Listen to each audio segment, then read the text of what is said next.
পরিবেশের বার্তা দিয়ে দেশ ভ্রমণের উদ্দেশ্যে যুবক রওনা দিয়েছিল সাইকেলে।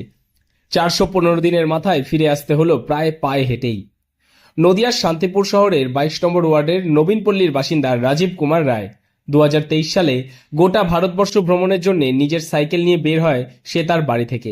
পরিবেশের বিভিন্ন বার্তা সকলের কাছে পৌঁছে দেওয়াই এই ভ্রমণের মূল উদ্দেশ্য ছিল তার। তবে দুঃখের বিষয়, এই সমাজে বিধি ব্যবস্থা কিংবা আবেগের প্রথম দিকে দাম থাকলেও শেষের দিকে সেই দাম হয়তো থাকে না। অথচ পুলিশ প্রশাসন সহ সকলকে জানিয়ে তাদের অনুমতি নিয়ে সে গোটা ভারত সাইকেলে ভ্রমণ করার জন্য রওনা দিয়েছিল। ভ্রমণ করতে করতে অন্ধ্রপ্রদেশে যাওয়ার পর এক অবসরপ্রাপ্ত সৈনিকের সঙ্গে তার আলাপ হয়। তার বাড়ির ভেতর থেকেই এরপরেই হঠাৎ করে তার সঙ্গে থাকা মোবাইল ফোন এবং সাইকেল চুরি হয়ে যায়। এরপর মাথায় আকাশ ভেঙে পড়ে তার।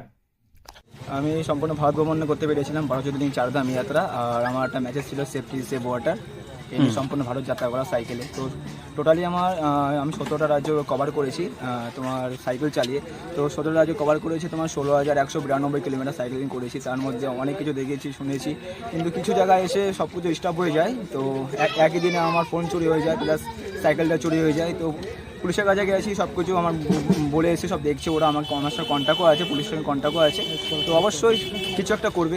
তবে এর থেকে বড় কথা, ভারাক্রান্ত মন নিয়ে যখন স্থানীয় থানায় এসে অভিযোগ জানায়, তখন সেই অবসরপ্রাপ্ত সেনা তাকে একটি সাইকেল কিনে দেওয়ার কথা বললেও তা সময় সাপেক্ষ জেনে ভারাক্রান্ত মন নিয়েই লক্ষ্যে পৌঁছানোর আগেই 16,000 কিলোমিটার পথ সাইকেল রাইড করে তাকে ফিরে আসতে হয় নিজের বাড়িতে।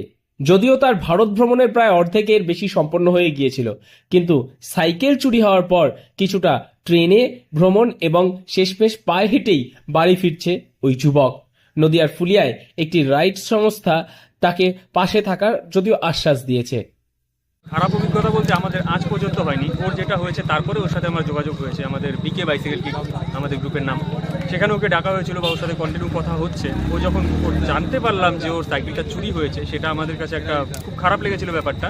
তারপরে নাম্বার নিয়ে যেভাবে ওর সাথে যোগাযোগ হয়ে কন্টিনিউ কথা হচ্ছে, তো এটা সত্যি একটা খারাপ অভিজ্ঞতা ওর দিক থেকে হয়েছে। এগুলো রাস্তায় হয় না সচরাচর, কিন্তু ব্যতিক্রম ঘটে যেতেই পারে। এর জন্য যে সবাইকে দোষাবো সেটা নয়, ব্যতিক্রম ঘটনা। এই যে যাত্রাপথটা হঠাৎ স্থগিত হয়ে গেল, সেটাও তো ওখানকার স্বেচ্ছাসেবী, একটা সাইকেলে কতই বা দাম, সকলে মিলে তো তুলে দেওয়া যেতে পারে। এটা না কাউকে দোষানো বা কাউকে দেওয়া যাবে না, এটা আমরা বলতে পারি আমাদের মতো করে, কিন্তু যেটা চাক্ষুষ করেছে সেটা আমাদের পক্ষেও বলা সম্ভব হবে না। যেটা ও দেখেছে সেটা ওর অভিজ্ঞতাতেই হবে। যতই আমরা বলি সহানুভূতি দেখাই, সেটা ও ফেস করেছে, ও ভালো বুঝতে পারবে। যুবক জানায়, প্রথম থেকে শেষ পর্যন্ত তার আত্মীয় স্বজন বন্ধু বান্ধব সকলের পাশেই থেকেছে, সেই কারণে এই যাত্রা সে সম্পূর্ণ করতে পেরেছে। তবে কিছুদিন বাড়িতে থেকে আবারও একটি সাইকেলের ব্যবস্থা করে বেরোতে হবে তাকে মাস তিনেকের মধ্যেই।